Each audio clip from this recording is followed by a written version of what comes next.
जीवित पुत्री का व्रत। माताजी, मेरी प्रिय सहेली प्रीति के पुत्र होते हैं किंतु जीवित नहीं रहते। क्या कोई व्रत उपवास है जिससे उसके दुख दूर हो सके? बहु आश्विन मास की कृष्ण पक्ष की अष्टमी को जीवित पुत्री का व्रत करने से यह दोष मिट जाता है। जिसके मृत बालक होते हैं या होकर जल्दी मर जाते हैं, उन्हें यह व्रत अवश्य करना चाहिए, जिससे बच्चे जीवित रहने लगते हैं।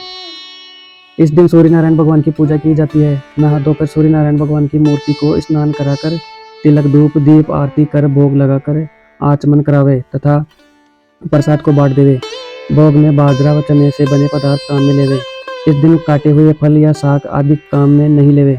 इस व्रत से संतान मर्तावस्था दोष दूर होकर बच्चे जीवित रहने लगते हैं। पूजा के बाद यह कथा सुने। कथा। यह बात उस समय की है जब श्री कृष्ण भगवान द्वारिकाधीश थे।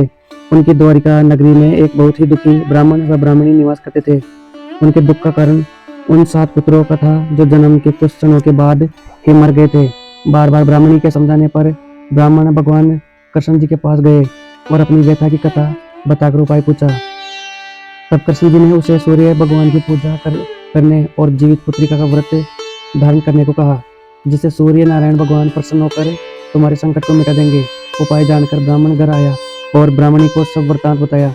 इस बार पुत्रोत्पत्ति के पश्चात ब्राह्मण और ब्राह्मणी बहुत ही दीन और अति आर्त स्वर से सूर्य नारायण भगवान की विनती की। उन्होंने कहा, सूर्य देव विनती सुनो, पाओ दुख अपार, उम्र बढ़ाओ पुत्र की, कहता बारंबार।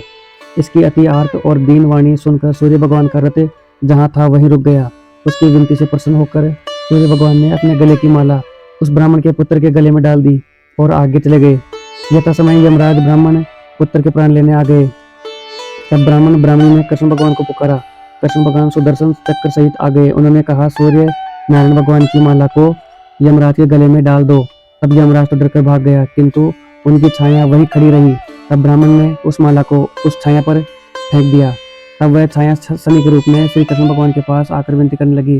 तब दया से द्रवित होकर कृष्ण भगवान ने उसे पीपल के वृक्ष पर रहने की आज्ञा दी।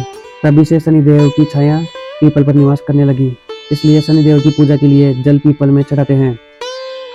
इस प्रकार ब्राह्मण ब्राह्मणी के जीवित पुत्री का व्रत के धारण करने से पुत्र की रक्षा हुई। उसी प्रकार तुम्हारी सखी प्रीति को भी अवश्य संतान सुख का लाभ होगा।